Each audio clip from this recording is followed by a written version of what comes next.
आप सब जानते हैं, कहने की जरूरत नहीं है कि सोहराय प्रेम का पर्व है। से प्रेम,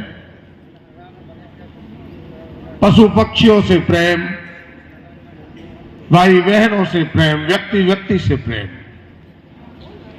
और प्रेम ऐसा शब्द है जिसे न खरीदा जा सकता है न बेचा जा सकता है। प्रेम तो एक बंधन है, प्रेम तो एक रिलेशन है जो एक दूसरे को सामने लाता है, एक दूसरे के नजदीक लाता है। मैं परसों पुड़ैयाहाट में था, वहां भी प्रत्येक साल प्रखंड मुख्यालय में वहां के आदिवासी नौजवान, कई राजनीतिक दलों के कार्यकर्ता मिलकर के सोहराय पर्व का आयोजन करते हैं। और वहां भी मैंने कहा, जो सच भी है कि भाई प्रकृति से प्रेम, जो रास्ता हमारे पुरखों ने दिया, खास करके आदिवासी समाज के पुरखों ने, आज पूरी दुनिया को उसकी जरूरत है। और मैं इसलिए कह रहा हूं, आप सब पढ़े लिखे लोग हैं, सबको पता है कि जिस रूप में प्रकृति अपने रंग को बदल रहा है, या यूं ही नहीं बदल रहा। हमने जंगल से प्रेम किया, जंगल ने अपना रूप दिखा दिया। हमने प्रकृति से कम प्रेम किया, प्रकृति ने अपना रूप दिखा दिया। और मैं एक ही वाक्य कहता हूं कि जिसने प्रकृति को छेड़ा है, प्रकृति ने उसको नहीं छोड़ा है। और उसके उदाहरण है कि हाल के दिनों में आपने 2 साल पहले देखा कि एक ऐसी महामारी कोरोना आई, पूरी दुनिया कांप गई, पूरे दुनिया के लोग थर्रा उठे। हम तो छोटे प्रदेश के लोग हैं, झारखंड तो गरीब सा प्रदेश है। अमेरिका, इंग्लैंड जैसा मजबूत देश, रूस, चीन जैसा मजबूत देश, वो थर्रा उठा, उनकी व्यवस्थाएं थर्रा उठी। आज पूरी दुनिया चिंता कर रही है कि भाई प्रकृति को कैसे बचाएं, प्रकृति से कितना कम छेड़छाड़ हो। और ये हमारे पूर्वज हजारों वर्ष पहले संदेश देके गया कि पेड़ की पूजा करो, पर्वत की पूजा करो, नदी की पूजा करो, पशु पक्षी की पूजा करो। और उसका एक छोटा सा उदाहरण यह सोहराय पर्व है कि प्रेम करो, प्रेम करो, दूसरा कोई रास्ता नहीं है। और मैं यही आप सबसे कहना चाहता हूं। और इस अवसर पर आप सब उपस्थित हैं। मैं कोई राजनीतिक भाषण देना नहीं चाहता, लेकिन आज के युग में जिस चौराहे पर हम खड़े हैं, जहां खड़े, पूरी दुनिया राजनीति से अपने आप को अलग कर लेगा, हम सब राजनीति से अपने आप को अलग कर लेंगे, तो फिर बड़ी मुश्किल होगा। क्योंकि राजनीति अभी संरक्षण हमें देता है,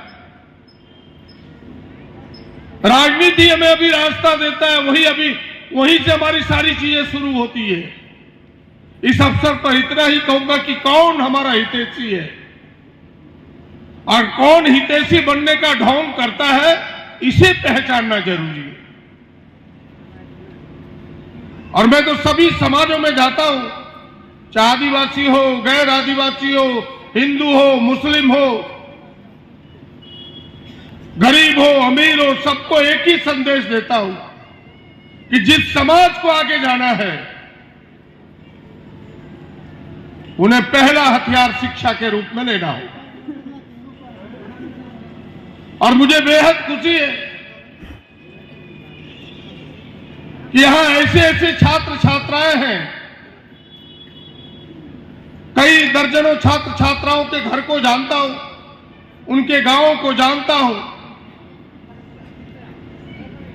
कि जिनके गांव में सड़क नहीं है, कोई समझ भी नहीं पाएगा कि इनकी गांव में सड़क नहीं है और ये नौजवान इतना बेहतर आगे बढ़ रहा है। जो आपके मंच संचालन कर रहे हैं, कल इनके गांव में था। उस गांव को जंगल के बीच में देख के कोई नहीं कह पाएगा कि उस गांव का कोई नौजवान इतना बेहतर मंच संचालन करेगा जो आज इन्होंने करके दिखाया। मैं इनके गांव में था, न सड़क है न कुछ और व्यवस्था है, न सिंचाई के साधन है, लेकिन हमें अपने हितैषी को पहचानना है। इसलिए मैं कह रहा हूं कि भाई शिक्षा में हमें कौन मदद करता है, और मैं खुले मंच से कहता हूं कि आज जो वर्तमान में हमारी व्यवस्था है, खास करके झारखंड में, वो हमारे लिए बेहतर करने का प्रयास कर रहा है। यह वर्तमान सरकार हमारे लिए कुछ करने का प्रयास कर रहा है, उसके कई उदाहरण हैं। हम सब लड़ते थे आप सबों के साथ मिलकर के कि भाई हमारी छात्रवृत्ति बढ़नी चाहिए। कई बार यहां के लोग मेमोरेंडम लेके गए, लेकिन हमारे विरोधी होने के कारण ढोंग तो करता है लोग कि हम भी आदिवासियों के हितैषी हैं, हम भी दलितों और पिछड़ों के हितैषी हैं, लेकिन वो कौवा मोर बनने का प्रयास करता है। मोर का पंख लगा लेने से कौवा मोर नहीं होता।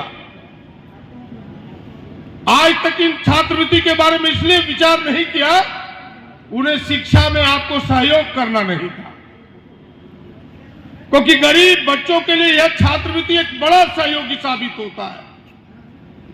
मुझे याद है, इसी जमुआ का एक लड़का था जो बीएड में पढ़ता था, और वो उनके माँ पिताजी मेरे पास रोते रोते आए थे कि हमने डंगरा भी बेच दिया, फिर भी अपने बच्चे का हम फी नहीं दे पा रहे, अब क्या उपाय है। वो तो हमसे परिचित था, हमने मदद कर दिया, उसका फी हो गया। हम बोले कि स्टाइपेंड, बोला स्टाइपेंड तो इतना कम कर दिया, उसमें कैसे होगा इस सरकार ने।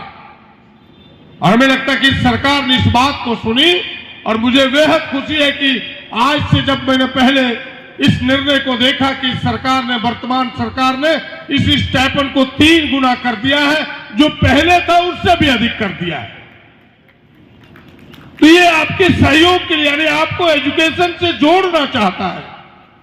अभी आपने सुना होगा, आप सब लाभ तो ले नहीं पाए होंगे, कि भाई जयपाल सिंह मुंडा के नाम पर एक छात्रवृत्ति चली है।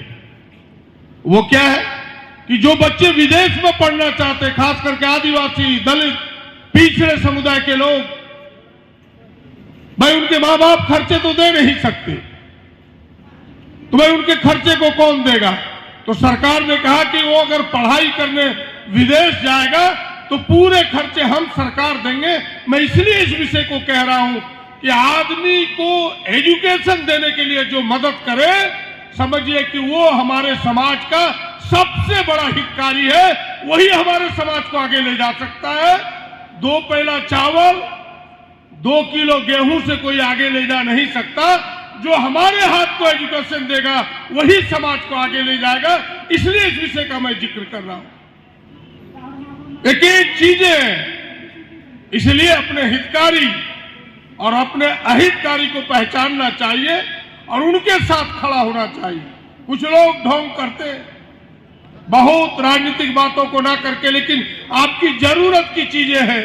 इसलिए मैंने कहा है, हम सब यहां बैठे बड़े धूमधाम से सोहरा पर्व को मना रहे हैं। संगीतमय कार्यक्रम है, और संगीत तो जीवन का ऐसा अंग है कि संगीत के बिना तो मेरा मानना है कि जीवन अधूरा है। जिसके दिल में संगीत ना हो, समझो कि वो वृक्ष के सूखे पेड़ के तरह। आपके जीवन को हरियाली संगीत ही लाता है। इसलिए जो व्यक्ति में संगीत होगा, आप देखिएगा कि वो तनाव मुक्त होगा। मैं फिर से एक बार आप तमाम नौजवानों को, नवयुवतियों को, यहां बैठे तमाम लोगों को, व्यवस्थापकों को, कई पूर्व छात्र हमारे सामने हैं, शिक्षक के रूप में आज बन करके बैठे हैं, पुराने मित्र भी रहे, छोटे भाई भी हैं, ऐसे तमाम लोगों को फिर से एक बार सोहराय की ढेर सारी शुभकामनाएं देता हूं, बधाई देता हूं। बहुत बहुत धन्यवाद। जोहार।